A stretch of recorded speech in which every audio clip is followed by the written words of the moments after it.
Hello दोस्तों, आज मैं आपको 6 अभ्यास के सवाल आपको बताने वाला हूँ बिल्कुल आसान तरीके से। तो चलो, आपका पहला सवाल है कुछ इस तरह का। AD अनुपात AB 1 अनुपात दिया हुआ है, AC 4 दिया हुआ है, AE का मान पूछा है। तो चलिए इसे करते हैं। सबसे पहले आपको एक त्रिभुज बना लेना है कुछ इस तरीके सा। कुछ इसी तरीके का त्रिभुज बना हुआ है ABC और ये DE। D समांतर BC के है तो DE समांतर BC के है। तो इसे लिखते थेल्स प्रमेय से। अगर समांतर है तो थेल्स प्रमेय आपको लगाना है। AD बटे AB, AD बटे AB हो गया तो इसी प्रकार AE बटे AC हो जाएगा, बटे AC हो जाएगा। AD बटे AB का मान दिया हुआ है 1/3, AE का मान पूछा गया है, AC का मान है 4। तो ये इसमें तिर्यक गुणा करेंगे तो 4 होगा, 3AE हो जाएगा। अब ये बटे में आ जाएगा तो AE बराबर 4/3। तो 1:3.33 कुछ आंसर आ जाएगा इसका। तो आशा है आपको समझ में आया होगा। तो चलिए नेक्स्ट सवाल की तरफ।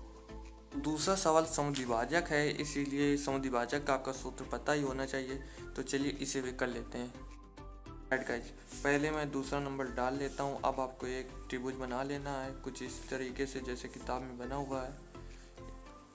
ABC और ये है D। AB का मान दिया हुआ है 6, AC का मान है 5 और BD का मान कुछ दिया हुआ है 3 और DE का मान क्वेश्चन पूछा है मतलब। तो समद्विभाजक प्रमेय का सूत्र होता है मतलब AB बटे AC और BD बटे CD। तो AB बटे AC, BD बटे CD। तो AB का मान है 6, AC का मान है 5, BD का मान दिया हुआ है 3, CD का मान है कुछ नहीं तो CD लिख देते हैं। तो इसको आप चाहे तो काटने ये गुणा भी कर सकते हैं। तो मैं यहाँ से काट लेता हूँ। 3 दूनी 6, तो 2CD बराबर 5, तो CD बराबर 2.5 कुछ सेंटीमीटर। यही आंसर आ जाएगा आपका। तो अब चलिए नेक्स्ट सवाल की तरफ। तो सवाल नंबर 3 है त्रिभुज PQR की भुजाओं PU और PR EF स्थित है। प्रत्येक स्थिति के लिए बताइए मतलब EF समांतर QR सिद्ध करना है। तो अगर ये बराबर है तो सिद्ध हो जाएगा। चलिए मैं आपको एक पहला सवाल बता देता हूँ। तो पहले PQR एक त्रिभुज बना लेना है कुछ इस तरीके का। PQR है और PQ PR पर क्रमशः E और F मतलब इस प्रकार से EF स्थित है। इसका समांतर इसका सिद्ध करना है। तो पाइथागोरस है मतलब वो थेल्स में है तो PE बटे EQ हो जाएगा। PE बटे EQ, PE बटे EQ बराबर PF बटे FR। 3.9 दिया गया और EQ 3 दिया हुआ है और PF बराबर 3.6 दिया हुआ है, FR बराबर 2.4 दिया हुआ है। तो इसे देखिए यहाँ से यहाँ कट गया मतलब 0 बढ़ गया, यहाँ से यहाँ कट गया तो इसको काट लेते हैं। 3 से काट लेते हैं तो 13/10 आ जाएगा। इसको भी 3 से काटेंगे तो मतलब ये बराबर नहीं होगा। तो EF does not equal to QR मतलब ये EF समांतर QR के नहीं है। तो इसी तरह अगर समांतर आ जाए EF बराबर ये दोनों सेम आ जाएंगे तो समांतर है, बाकी के दोनों हो जाएंगे। तो चलिए अब चौथे नंबर की तरफ चलते हैं। सरल लग रहा है कि नहीं? अगर सरल ना लगे तो आप जा सकते हैं, क्योंकि इससे सरल आपको कोई नहीं बता सकता। अब इसको अच्छे समझिए क्योंकि ये आ गया तो आपको 2-3 सवाल और एक्स्ट्रा में आ जाएंगे। तो दिया हुआ दी हुई आकृति में एलियन समांतर CB और एलियन समांतर CD हो तो सिद्ध कीजिए AM बटे AB बराबर AN बटे AD। तो ये चित्र दिया हुआ है, चलो इसे पहले बना लेते हैं। समांतर CD मतलब ये और ये समांतर है और एलियन समांतर CD ये समांतर। तो पहले एलियन समांतर CB में थेल्स में मिला गया था। तो त्रिभुज ABC, त्रिभुज ABC में एलियन समांतर CB तो थेल्स प्रमेय से। तो सिद्ध क्या करना AM बटे AB। तो AM यहाँ से लिखते हैं AM बटे AB। इसी प्रकार यहाँ भी हो जाएगा AL बटे AC। अगर M भी होता तो LC हो जाता। अगर ए बी है तो ए एल बटे ए सी हो जाएगा। इतना तो पता होगा आपको, तो समीकरण 1 दे देते हैं। अब एलियन समांतर सी डी है तो नीचे वाला त्रिभुज ले देते हैं ए सी डी में, त्रिभुज ए सी डी में एलियन समांतर सी डी, इसलिए थेल्स में से ए एन बटे ए डी, ए एन बटे ए डी, तो इधर क्या हो जाएगा ए एल बटे ए सी, ए एन बटे ए डी, ए एल बटे ए सी। समीकरण 1 2 देते हैं। अब समीकरण 1 और 2 से तो ये तो ख़त्म हो जाएंगे, तो इसको लिख देते हैं ए एम बटे ए बी बराबर ए एन बटे ए डी। अब यही प्रूव करना था, प्रूव्ड हो गया। आशा है आपको बिल्कुल आसानी से समझ में आ गया होगा। तो चलिए अपने नेक्स्ट सवाल की तरफ चलते हैं। देखो गाइज, पहला उससे दूसरे नंबर के तरीके आ गया ये भी, तो आशा है आपको आ जाएगा, लेकिन फिर भी मैं बता देता हूँ। तो चलिए तो समद्विभाजक प्रमेय का सूत्र होता है ए डी बटे ए सी, सॉरी ए बी बटे ए सी और बी डी बटे सी डी। ठीक है, तो ए बी है अपना 2 सेंटीमीटर, ए सी है 3.8, बी डी है 1.5 और सी डी है x। तो इसका गुणा करा देते हैं, तो 2x बराबर 3.8 गुते 1.5। इसका गुणा करा देते हैं तो 1.5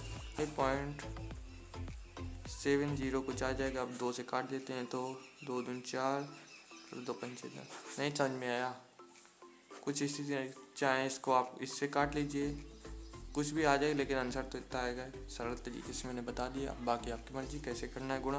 गुणा तो सबको आता है। तो चलिए अब 6वें नंबर के सवाल की तरफ चलते हैं। अब देखिए 6वां नंबर भी उसी तरीके से है।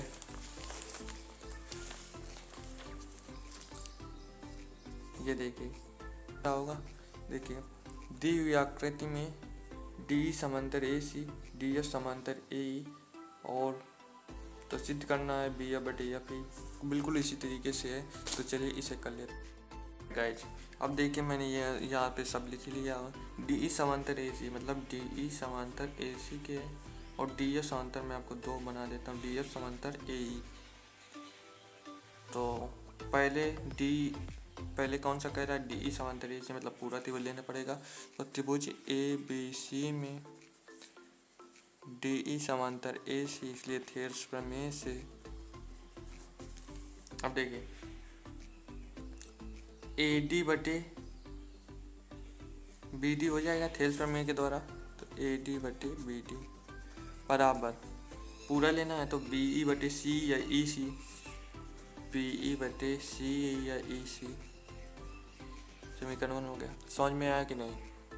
देखिए ए डी बटे ए बी मतलब ए डी बटे बी डी, अगर ए बी होता तो बी ई बटे बी सी हो जाता। अगर नहीं थेल्स प्रमेय के द्वारा है तो ए डी बटे ए बी नहीं है, ए डी बटे बी डी है तो बी ई बटे सी हो जाएगा। आ गया। तो चलिए अब दूसरा नंबर देखते हैं। डी एफ समांतर ए ई मतलब डी एफ समांतर ए ई है तो त्रिभुज ए बी ई लेना पड़ेगा। तो त्रिभुज ए बी ई में ओके, यहाँ पे भी वैसे कर देना ए डी बटे बी डी। अब देखिए बी ई बटे ई एफ हो जाएगा, एफ या ई एफ 1 व 2 से बी ई बटे सी ई बराबर बी एफ बटे एफ ई। प्रूव्ड हो गया। सिंपल सा सवाल है बस।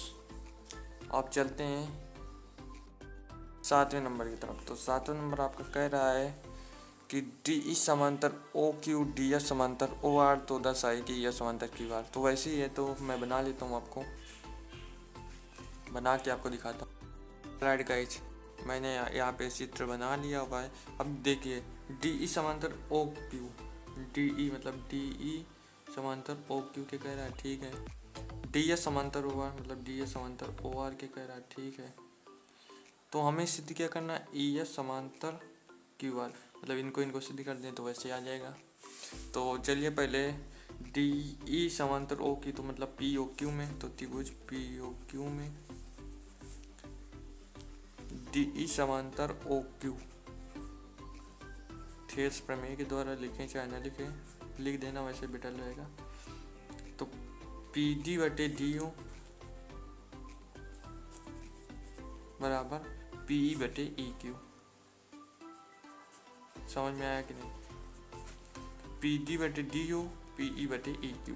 ओके, अब पी डी एस समांतर ओ क्यू है तो त्रिभुज पी ओ आर लेते हैं, डी एस समांतर ओ आर। तो यहाँ पे हो जाएगा पी एफ बटे एफ आर या पी डी बटे, पहले पी डी बटे डी यू और पी एफ बटे एफ आर। समीकरण 2 1 और 2 को हल कर लीजिए। पी बटे ई क्यू बराबर पी एफ बटे एफ आर, अतः ई ए समांतर क्यू आर। प्रूव्ड। सिंपल तरीका है आने का, ठीक है। तो अब चलते हैं नेक्स्ट सवाल की तरफ। पहले 16वां नंबर देख लीजिए, बिल्कुल उसी तरीके से आपको बिल्कुल समझ में आ जाएगा। तो निम्न आकृति में क्रमशः ओपी और ओक्यू ओआर क्रमशः ए बी सी पर इस प्रकार स्थित है। ए बी समांतर पी क्यू, ठीक है। तो बी सी समांतर क्यू आर उसी प्रकार से है, तो मैं आपको इसको भी बता देता हूँ। तो पहले मैं चित्र बना लेता हूँ। चित्र बना लिया, ओपी कुछ इसी तरीके से बना हुआ है। तो चलिए उसमें पहले ए बी समांतर पी क्यू दे रहा है, ए बी समांतर पी क्यू, मतलब देखिए उसी तरीके से है। ए सी समांतर पी आर, ए सी समांतर पी आर, तो बी सी समांतर क्यू आर करना है। तो आशा करता हूँ आपको आ जाएगा, अगर आपने पहले अच्छे समझा होगा तो आ जाएगा, लेकिन मैं इसको बता देता हूँ। तो ए सी समांतर पी क्यू दे रहा है तो त्रिभुज पी ओ क्यू ले लेते हैं। पी ओ क्यू में ए सी समांतर, ठीक है, ए बी समांतर पी क्यू, तो क्या हो जाएगा पी ए बटे ए ओ हो जाएगा, पी ए बटे ए ओ कुछ इस तरीके से हो जाएगा बराबर। अब क्यू बी बटे बी ओ नहीं होगा, यही होगा क्यू बी बटे बी ओ या ओ बी या बी क्यू, क्यू बी बटे बी ओ। इसको समीकरण 1 दे देते हैं। अब ए सी समांतर पी आर है तो त्रिभुज ए ओ आर में, मतलब पी ओ आर में, तो ए सी समांतर पी आर है, इसीलिए थेस प्रमेय से कुछ इस तरीके से लिख देना है आपको। ए ओ हो जाएगा पी ए बटे ए ओ इक्वल आर सी या सी आर बटे ओ सी आर बटे ओ सी या सी ओ। तो 1 2 दे देते हैं, 1 और 2 से ये तो ख़त्म हो जाएंगे। तो क्यू बी बटे बी ओ बराबर सी आर बटे ओ सी। बस यही सिद्ध करना था, यानी बी सी समांतर क्यू आर पे हो जाए, मतलब यही तो सिद्ध करना है यार। तो देखो क्यू बी बटे बी ओ हो गया, क्यू बी बटे बी ओ, सी आर बटे सी ओ, तो बी सी समांतर क्यू आर नहीं हो गया क्या? आशा करता हूँ आपको अच्छी लगी होगी। मैं लाइक करने के लिए नहीं कहूँगा, आपको पसंद आए तो लाइक कर देना। चलिए अब नेक्स्ट सवाल। तो वीडियो लंबी हो रही है तो इसी को देखते हुए इसी अध्याय समाप्त करते हैं। आधे सवाल हो गए, आधे सवाल अगले पार्ट में देख लेना, कोई प्रॉब्लम तो नहीं है यार। तो अगले पार्ट में देख लेना। तो आगे छोटे छोटे हैं, कम 5 मिनट में हो जाएंगे, तो अगले पार्ट में देख लेना। Okay bye.